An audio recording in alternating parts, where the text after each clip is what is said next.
హైదరాబాద్లోని modern officers welfare association ప్రాంగణంలో ఈరోజు అఖిల భారత బ్రాహ్మణ మహిళా ముత్తైదువుల సమైక్య కార్యక్రమం నిర్వహించారు.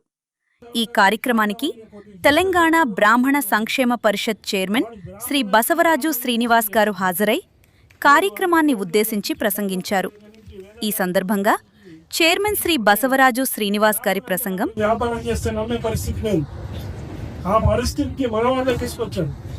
అట్లాంటి వాళ్ళందరినీ కూడా బాస్ దూరంగా పెట్టడం జరిగింది.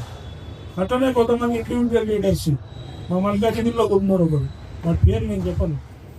వసూలు చేయటమే పైసలు, బ్రాహ్మణ్ని వసూలు చేయటం. ఇట్లాంటి వాళ్ళందరినీ కూడా దూరం పెట్టడం జరిగింది. వారు కూడా బ్రాహ్మణే కాబట్టి ఒక అవకాశం కూడా ఇచ్చేవాళ్ళు.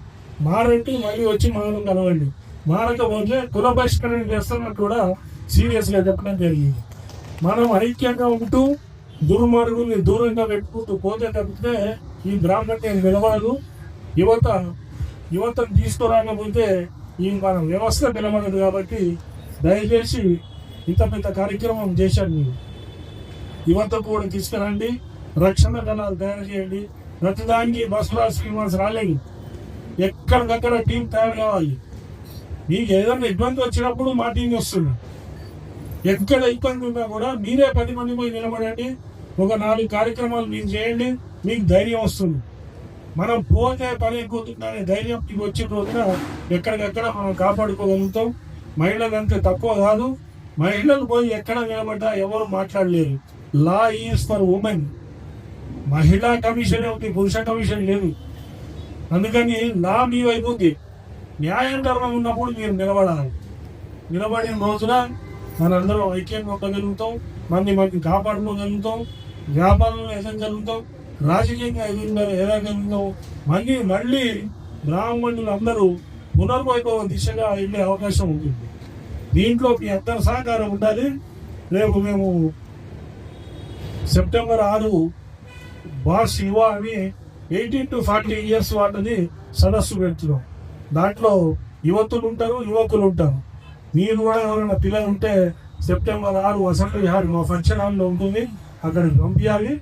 మీ గ్రూప్స్లో కూడా ఈ సమాఖ్య అంటే అఖిల భారత బ్రాహ్మణ మహిళా ముత్తైదువుల సమాఖ్య అంటే చాలా మహిళా సంఘాలు ఉంటాయి.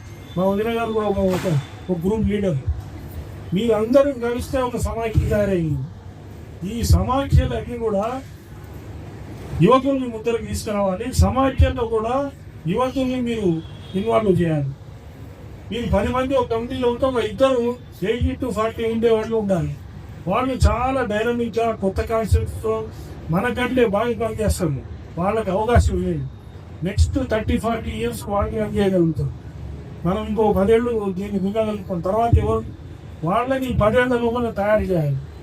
ఇది మీరందరూ కూడా అనుసరించుకుంటూ బ్రాహ్మణ ఐక్యతకి బ్రాహ్మణ పునర్వైభవానికి మీరందరూ కూడా సహకరించాలని చెప్పి ఈ వేదిక ద్వారా నేను కోరుతూ ఈ వేదిక ఉన్న పెద్దలందరికీ కూడా నా పాద నమస్కారాలు తెలియజేస్తూ ముగిస్తున్నాను. జై హింద్.